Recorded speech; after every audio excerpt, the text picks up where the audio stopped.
back to another video here at NBA Addict TV, where we provide the latest NBA content on the tube. Before we get started, make sure you guys hit that like and subscribe button. We are on the road to 200 subscribers. Okay, so since Steph Curry came into the league, he has had an incredible influence on the game of basketball and how it is played. It is no secret that because of him, the three-point shot has been increasingly popular. And with the marksman that is Steph Curry, no one would think that there will ever be another player of his caliber. But here comes Trae Young. Although Trae Young does not shoot it as efficiently as Steph Curry, he is indeed a once-in-a-generation type of player. When Trae Young came into the league, there were a lot of questions about his game and if it would translate to the NBA level.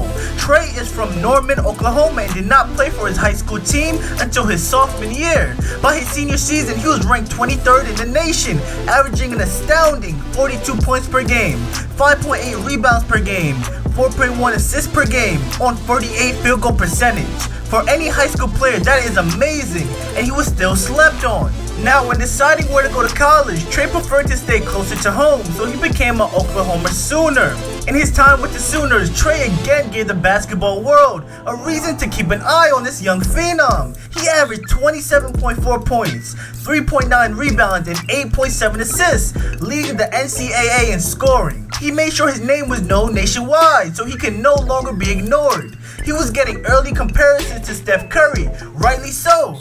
But with the greatness comes along doubters, and many did not think he was tall enough for the NBA and would not be able to get his shot off on larger, more lengthy defenders. Wow, how wrong those people were. He was then drafted 5th overall in the 2019 NBA draft by the Dallas Mavericks, but was then traded to the Atlanta Hawks for Luka Doncic in a historic trade that will go down in history. In his rookie season, it took him some time to get used to the speed and physicality of the NBA, but once he found his footing in the league, it was game over. Trae averaged 19 points per game, 3.7 rebounds per game, 8.1 assists per game on 41 field goal percentage and 32% from 3. And he instantly gained the respect of each and every NBA fan.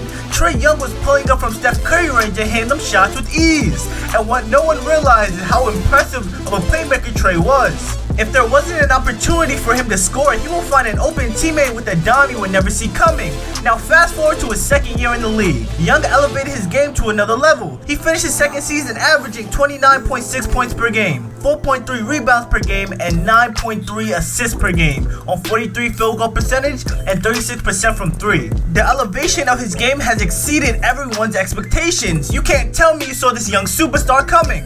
Now here comes his third year. If you have not been paying attention to Trae Young and the Atlanta Hawks, then that should change now. They have taken the next steps as a team and they look like a vast improvement from last year. The Hawks picked up perfect pieces to complement their superstar in Ice Trae. They signed Danilo Gallinari, Rajon Rondo, Bogdan Bogdanovic, giving them veteran players to elevate this team and mentor the younger players. Rajon Rondo is coming off a year where he won the championship with the Los Angeles Lakers. Danilo Gallinari is one of the best stretch bigs in the league, coming off a year where he shot 40% from the three-point line. And Bogdan Bogdanovic is a two-guard that can give you buckets at that position. And the Hawks have a young promising core that consists of John Collins, Cam Reddish, DeAndre Hunter, and their new draft pick in Onyeka Okongwu. They have a good structure of vets and young talent on their roster to surround Trae Young with to give him a legit playoff team. And that's exactly what this team is, a playoff team. So far this season, Trae Young is leading the squad to having the best offense in Atlanta Hawks history. 3 games into the season and the Hawks have one of the top offenses in the entire league, averaging the highest points per game at 124 points, as well as the highest offensive rating at 119.9. They are 5th in the league in rebounding, considering the fact that all but 4 players on their roster are above the height of 6'6". But when it comes to offensive ratings,